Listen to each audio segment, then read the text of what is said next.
So today we're reviewing Back 4 Blood. I'm gonna go ahead and stipulate that I played this on Game Pass, and so it might have more of a favorable opinion because it's included with Game Pass. So go ahead and keep that in mind. And during this review, I'm gonna go ahead and say that they're probably gonna compare it a lot to Left 4 Dead, and that someone may perhaps think that that's unfair. You know, it's technically a different game. This is a sequel and all, but name is a lot of similarities and a lot of callbacks to the originals. Anyway, so let's get started. The shooting and melee are fairly decent. Not quite as good as the old Left 4 Dead, but still fairly good. But a lot better than Evolve.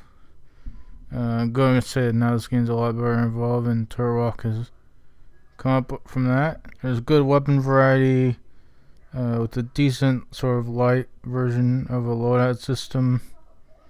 The characters have somewhat different sort of perks for gameplay. Those work out well. The cards, I really feel, don't add much.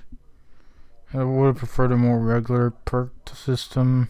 Still good enemy variety from the old games. There's a lot of good returns from the old game, and some good newcomers too. The hacker, who can stop you by trapping you in spit goo until someone melees you out of it.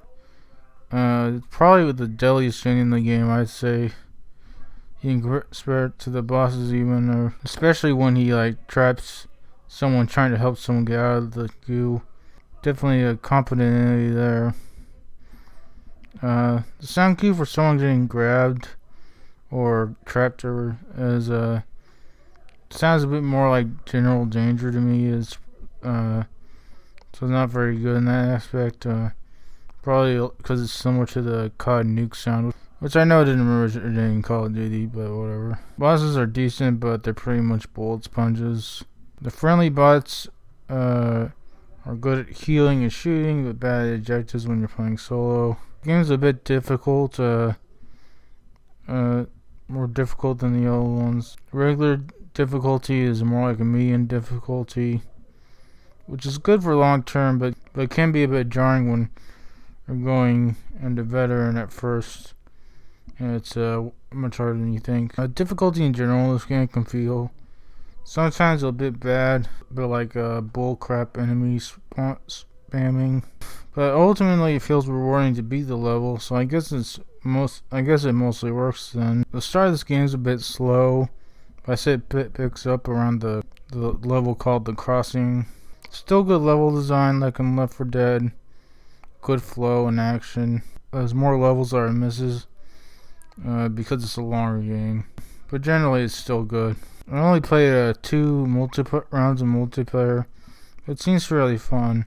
I did win both, and so I don't know if this is one of those games where it feels particularly bad to lose. As for the story, the characters aren't as good, but are still decent and likable. The story in general is decent.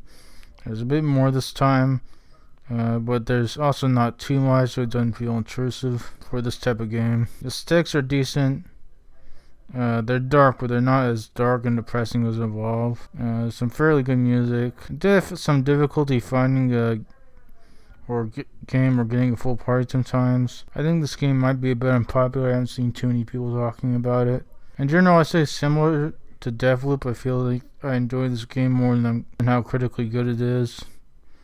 Overall, this is a fun co-op zombie shooting time. With the reminder that last week's rating for Left 4 Dead's, I didn't play multiplayer. I played those games solo only.